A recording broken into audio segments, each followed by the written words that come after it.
When I first heard people talking about AI making art, I mostly ignored them. It seemed very silly, implausible, and a long way off. Then I saw people sharing images they'd created using AI, and I was amazed. Then I was afraid. Like many people, I felt a little threatened by it. In many cases, this stuff looked better than what I could create, and I've spent years working tirelessly to improve. It doesn't feel great to face down the possibility that my skills are becoming redundant. Then I got an invite to use Midjourney, a Discord-based AI bot that takes written prompts and creates art from them. I gave it a go, and my distrust turned to awe. I realised it didn't have to be a competition, artists versus the machines, but it could be a chance for collaboration, another tool to help us bring our visions to life. Ever since, I've been a flurry of creativity. I've been inspired and excited about art in a way that I haven't, well, I was about to say in X number of years, but I think maybe I haven't been this excited ever. But that's not what this video is about. If you're hoping to hear more about my thoughts than how to use this stuff, you should check out the video that I recorded with Noah. The two of us talk for over an hour about our thoughts on this stuff. But for now, I just wanted to share the workflow behind my most recent painting, Xeroscades, which basically is just an experiment and exploration of what the stuff might look like in practice. This right here is the artwork Midjourney AI generated for me. The final wording I used for the prompt was, "Beautiful, divine goddess of light in a tropical temple of gold and white with lush plants." I wanted to paint the goddess from my novel, The Sum of Our Deeds, and I knew a nice, uncomplicated character piece would be an easy place to start. It usually takes dozens of attempts to hone the wording and sift through options until you find something that fits. It's not quite so simple as clicking a button and voila, you get amazing art. There's some quirks and nuance you have to adapt to. As you can see, it did a gorgeous job of the textures and colours, but the anatomy is, it's curious. The first thing I'm thinking about when I'm working from one of these AI pieces is that they have a really striking first read. The value, the colours, the textures are fantastic. The drawing it needs some work. So what I generally do is I generate more than one prompt. I don't want to be limited by what it's created the first time round. I will have usually dozens of options, and I'll sit down with them and try and be really specific about what I like about some of them, what I don't like about some of them. When I'm choosing an image to be the one that I work from, I'm looking for the one that has the strongest structure, the best sense of drawing, and overall just like the most elements that are working for me. It's very easy to copy and paste in drawing elements from other pieces, but it's very hard to change the overall colour scheme or like composition or value scheme, for instance. I really loved the colour scheme and the foliage this one generated, but the figure left a lot to be desired. It did inspire me though, and I was able to generate more prompts after this, kind of honing in on the face and the figure. And you can see that I copy and pasted a face in. It's just really lovely. It took very little work to get that looking really nice.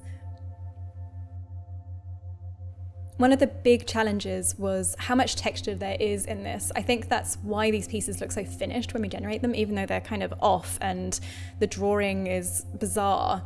They read as being very finished, I think because they have very strong fundamentals and the textures are like really advanced.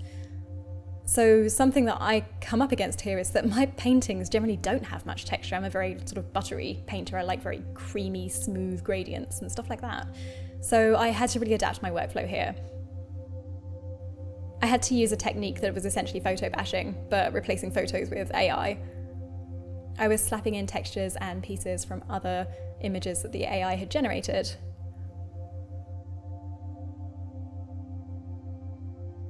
I also started developing brushes to help me along here, so I got really into brush making for a little while. I spent the time that I would normally spend painting making brushes. That's kind of what I'm like though. But I found that using very textural, painterly brushes really helped me to fill in the blanks. It meant that I could paint in my usual way without leaving these areas that just massively stood out from the rest of the piece. Trying to blend seamlessly with what the AI generated was kind of key to keeping this looking consistent. It felt like a great way to design on the fly. I am not a concept artist, and I've really struggled with experimenting with design elements because it takes me hours to generate anything that I can kind of visibly read and understand. So doing this let me slap things in really quickly and go yes, no, and dismiss it, rather than getting caught in the design stage for like 20 hours. It's very important not to get too carried away when rendering in these separate elements. I'm trying to stay mindful of the original value scheme and the original colours that so took me. It was tempting to get carried away with the hair, with the details on her dress, but ultimately I realised that the more subtle I kept things, the closer it was to that original image and the more striking it was. With a combination of pasted elements from other images, textural brushes, and actually in the end some Photoshop filters, I was able to keep the image looking fairly consistent.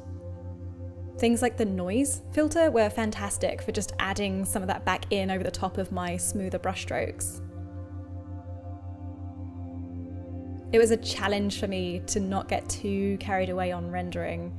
Rendering is my happy place. Like I said, I love smooth, creamy details, and I really had to hold myself back there, but it made for a way better image in the long run.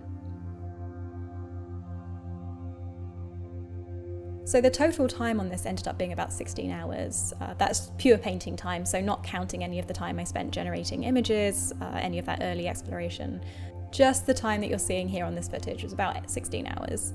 Which is, it's still a sizable amount of time, but gosh, a huge reduction from what I usually do. This is why when people are diminishing the value of this kind of stuff, it's true that you can generate something that looks like art very quickly, but it still takes a lot of skill to incorporate the elements that you want to make this thing viable, to make it look like something that really has been drawn by an artist rather than a computer's impression of that.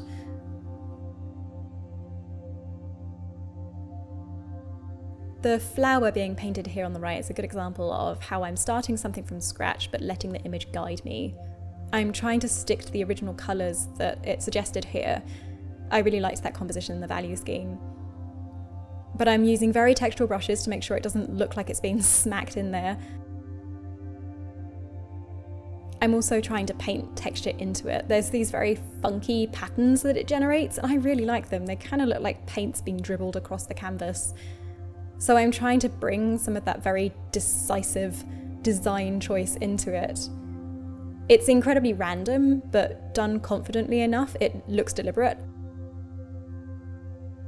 The output from the AI is often incredibly crisp, and putting a sharpening filter on my brushstrokes can make them fit in a little better. And here's the finished piece. I really hope you've enjoyed this. I also hope it's maybe demystified this a little bit for you and made you curious if you were feeling a little bit worried beforehand. As you can see, it still took a lot of work to make this image. It's not something that it auto-generated for me. But I really think there's hope for artists and computers to really work together and find harmony here. Thank you so much for watching. I will see you soon.